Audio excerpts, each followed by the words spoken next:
Hello guys, welcome back to the channel. तो आज हम एक्सप्लेन करेंगे मूवी माई ब्रदर्स वाइफ को, जो कि 2005 में रिलीज हुई थी। ये कहानी है एक हाउस वाइफ के बारे में जो अपने पति से बिल्कुल भी खुश नहीं थी, क्योंकि उसका पति उसकी ख्वाहिशों को पूरा नहीं कर पाता था, जिसके कारण उसे अपने हस्बैंड के भाई के साथ रिलेशन बनाना पड़ता है। तो आइए जानते हैं पूरी कहानी को, लेकिन उससे पहले आप सब लोग वीडियो को एक लाइक जरूर कर दें। मूवी की स्टार्टिंग में हम एक इग्नासियो नाम के आदमी को देखते हैं, जो एक साफ सुथरे पुराने ख्यालों वाला आदमी है। इसके बाद हम इग्नासियो की वाइफ जोई को देखते हैं, जो कि काफी अट्रैक्टिव और मॉडर्न है। यहाँ पर इग्नासियो अपनी वाइफ से कहता है कि शायद इस इवेंट के लिए तुम्हें कोई और अच्छी सी ड्रेस पहननी चाहिए, क्योंकि ये कुछ ज्यादा ही मॉडर्न है। अपने हस्बैंड की यही बातें जोई को बिल्कुल भी अच्छी नहीं लगती। जिसके बाद वो दोनों चर्च में उस इवेंट को अटेंड करते हैं, जहाँ पर वो दोनों चर्च के पुजारी के साथ बात करते हुए उसे कहते हैं कि हम अपने लिए एक बेबी प्लान करने वाले हैं। तो चर्च का पुजारी जोई को एक बुक रेकमेंड करता है, जिससे उसे काफी मदद मिलेगी। इसके बाद वो दोनों लंच के लिए इग्नासियो की मॉम के घर चले जाते हैं।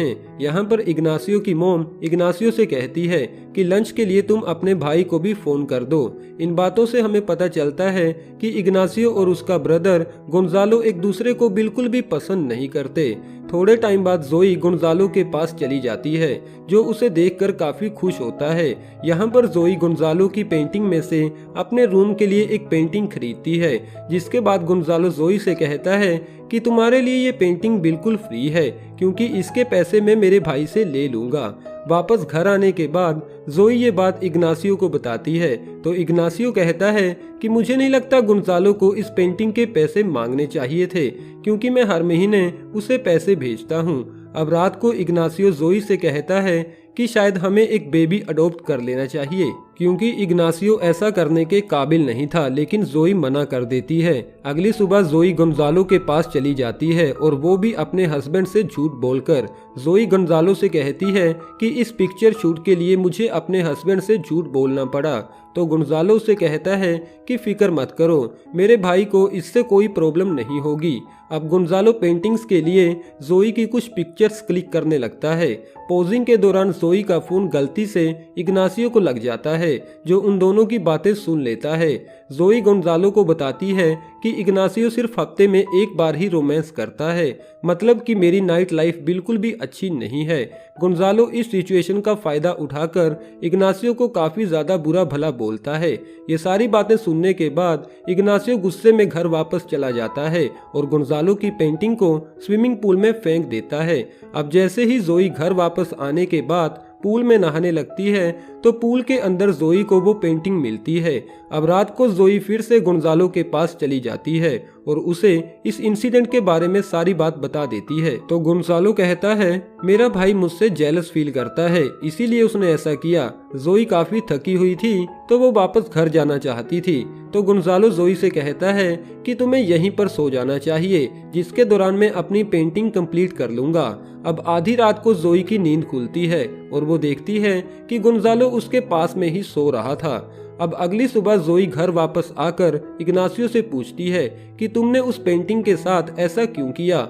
यहाँ पर इग्नासियो झूठ बोलते हुए कहता है क्योंकि गोंजालो ने मुझसे इस पेंटिंग के पैसे ले लिए थे, जो कि मुझे बिल्कुल भी अच्छा नहीं लगा। दूसरी तरफ हम गोंजालो को उसकी गर्लफ्रेंड के साथ देखते हैं, जो गोंजालो को खुद से शादी करने के लिए बोल रही थी। तो गोंजालो कहता है कि मैं कभी भी तुमसे शादी नहीं कर पाऊंगा। ये सुनते ही वो वहां से चली जाती है। दरअसल गोंजालो एक घटिया किस्म का आदमी है, जो लड़कियों की फीलिंग्स के साथ खेलता है। अगले सीन में गोंजालो जोई को मिलने के लिए बुलाता है और उसे कहता है कि मैं तुम्हें पसंद करता हूँ, जिसके बाद वो जोई को किस भी करता है। अब रात को जोई फिर से इग्नासियो को बेबी के लिए परेशान करने लगती है, तो इग्नासियो उसे कहता है कि मुझे अभी रेस्ट की जरूरत है, क्योंकि मैं 2 दिनों के लिए बिजनेस ट्रिप पर जा रहा हूँ। अगली सुबह इग्नासियो ट्रिप के लिए चला जाता है। दूसरी तरफ जोई अपनी मेड को 2 दिनों के लिए छुट्टी दे देती है।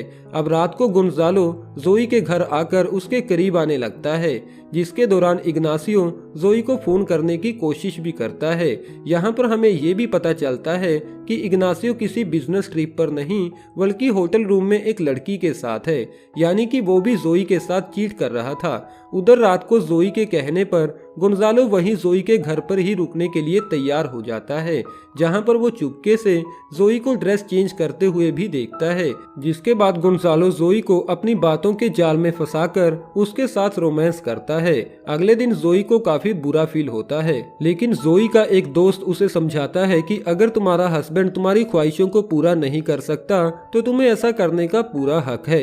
जिसके बाद गोंजालो और जोई फिर से एक होटल रूम में मिलते हैं और अपना प्राइवेट टाइम एंजॉय करते हैं। यहाँ पर गोंजालो जोई से झूठ बोलता है कि उसने कभी भी किसी और लड़की से इतना प्यार नहीं किया। रात को पूल में नहाते समय जोई इग्नासियो को पूल में इनवाइट करती है और हर तरफ से उसे अपनी तरफ अट्रैक्ट करने की कोशिश भी करती है, क्योंकि इग्नासियो उसके साथ सैटरडे को ही रोमांस करता था और आज सैटरडे है, लेकिन इग्नासियो इसके लिए मना कर देता है। अब अगले दिन पूरी फैमिली एक साथ ब्रेकफास्ट करती है, क्योंकि ये संडे की सुबह है। थोड़े टाइम बाद जोई जूस लेने के लिए किचन में चली जाती है तो गोंजालो जोई के पीछे पीछे किचन में जाकर जोई को टच करने लगता है, जिसके दौरान जोई गोंजालो को बताती है कि इग्नासियो को मेरी बॉडी बिल्कुल भी पसंद नहीं आती। तो गोंजालो जवाब देता है कि इग्नासियो एक नॉर्मल आदमी नहीं है। अब रात को जोई इग्नासियो से डायरेक्टली पूछती है कि वो एक नॉर्मल आदमी है भी या फिर नहीं। इग्नासियो इस बात को इग्नोर कर देता है, जिससे जोई इग्नासियो को एक लीविंग लेटर लिखती है। अगली सुबह इग्नासियो गोंजालो के पास जाकर उससे फाइट करने लगता है और उससे पूछता है कि तुमने मेरे साथ ऐसा क्यों किया। तो गोंजालो जवाब देता है कि तुमने बचपन में मेरे साथ जो भी किया था ये उसका बदला है। थोड़े टाइम बाद हम जोई को देखते हैं, जो अपना घर छोड़कर एक होटल रूम में रहने लगी थी। जोई अब गोंजालो को कुछ बताना चाहती थी तो वो उसे मिलने के लिए बुलाती है, जिसके दौरान इग्नासियो गोंजालो का पीछा करने लगता है। यहाँ पर इग्नासियो कमरे के बाहर खड़ा होकर उन दोनों की बातें सुनने लगता है। जोई गोंजालो को बताती है कि मैं प्रेग्नेंट हूँ और ये तुम्हारा बच्चा है। गोंजालो उसे अबॉर्शन के लिए बोलता है, लेकिन जोई इसके लिए तैयार नहीं थी। गोंजालो गुस्से में जोई से कहता है कि मुझे दोबारा कभी फोन मत करना और होटल रूम से बाहर चला जाता है। अगली सुबह इग्नासियो को पूल में जोई का सेल फोन मिलता है, जिसके बाद वो जोई को एक गिफ्ट भेजता है, जो कि एक नया फोन था। जोई इग्नासियो को फोन कर कर अपने पास बुलाती है। इग्नासियो जोई से कहता है कि मैं अभी भी तुमसे बहुत प्यार करता हूँ और मैं तुम्हारे और गोंजालो के अफेयर के बारे में शुरू से ही जानता था। जो कुछ भी मेरे बारे में तुमने उसे बताया मैंने वो भी सुना था, लेकिन मैं अभी भी उसके बच्चे को अपना बच्चा समझकर पालने के लिए तैयार हूँ। अब यहाँ पर जोई को अपने किए पर काफी ज्यादा पछतावा होता है और वो खुशी खुशी इग्नासियो को एक्सेप्ट कर लेती है। कुछ टाइम बाद गोंजालो को इग्नासियो की ईमेल मिलती है, जिसमें उसने लिखा था कि मैंने तुम्हारे बच्चे को अपना बच्चा समझकर एक्सेप्ट कर लिया है। ये देखकर गोंजालो काफी इमोशनल हो जाता है, तो गोंजालो उसे माफ करते हुए अपनी गर्लफ्रेंड से शादी करने के लिए तैयार हो जाता है। आखिर में हम इग्नासियो और जोई को उनके बच्चे के साथ देखते हैं, जो अब एक दूसरे के साथ बहुत खुश थे। जहां पर हमारी ये मूवी खत्म हो जाती है। वेल दोस्तों, कैसी लगी आपको ये वाली मूवी? कमेंट बॉक्स द्वारा हमें अपना कीमती सुझाव जरूर दीजिएगा और अभी तक वीडियो को लाइक न किया हो तो वीडियो को एक लाइक जरूर कर दे। और हाँ दोस्तों, ऐसी ही मूवीज के हिंदी में अपडेट्स पाने के लिए आप हमारे चैनल को भी जरूर से सब्सक्राइब कर लें, जो कि बिल्कुल फ्री ऑफ कॉस्ट है। लेकिन साथ में बेल आइकन को दबाना ना भूलिएगा, जिससे कि आपको रेगुलर अपडेट्स मिलते रहेंगे। Thank you.